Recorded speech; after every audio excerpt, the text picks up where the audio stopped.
This is Tim Bryce with my column entitled Analog versus Digital Generations. We've all heard about the greatest generation, the baby boomers and generations X, Y, and Z. These are all labels used to describe and contrast the characteristics of the various age groups of people. I've used it myself in my writings to describe the behavior of different classes of workers, but recently I had someone in an internet discussion group tell me there was an easier way of differentiating people, namely analog versus digital. I found the description to be simple yet profound in terms of differentiating people. To illustrate, the analog generation understands super 8mm movies. The digital generation understands DVDs. The analog generation understands turntables, 45s, and LPs.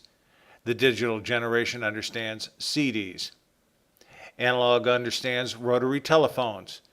Digital understands cell phones, iPhones, and Blackberries. Analog understands rotating knobs for radio TV tuners. Digital generation understands radio TV scanners and remote controls.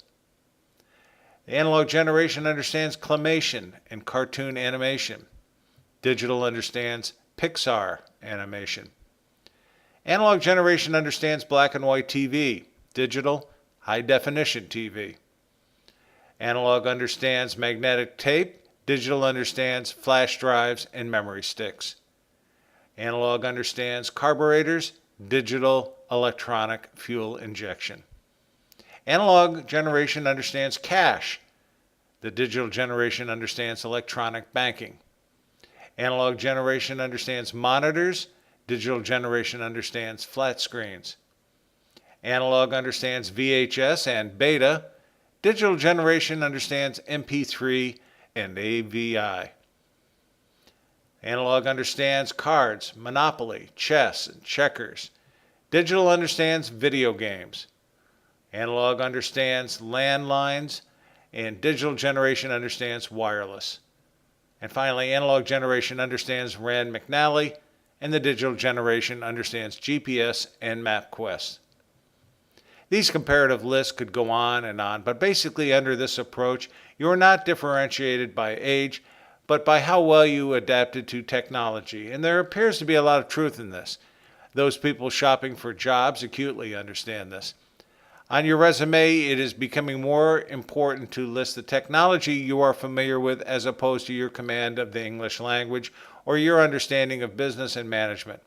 In other words, the person who is proficient in the use of MS Office or Adobe Photoshop stands a better chance of getting hired than someone who possesses good business and communication skills.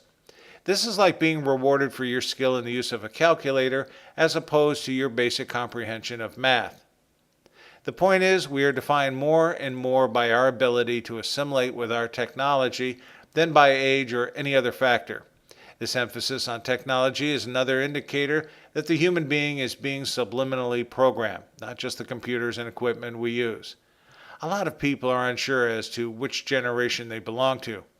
I guess the best way to discern whether you are one generation or the other is whether you can competently program a cell phone or change a clock in your automobile. If you rely on a son or daughter to program it, you're probably analog. Friends, keep the faith. This is Tim Bryce in Palm Harbor, Florida. Follow me on the internet at timbryce.com.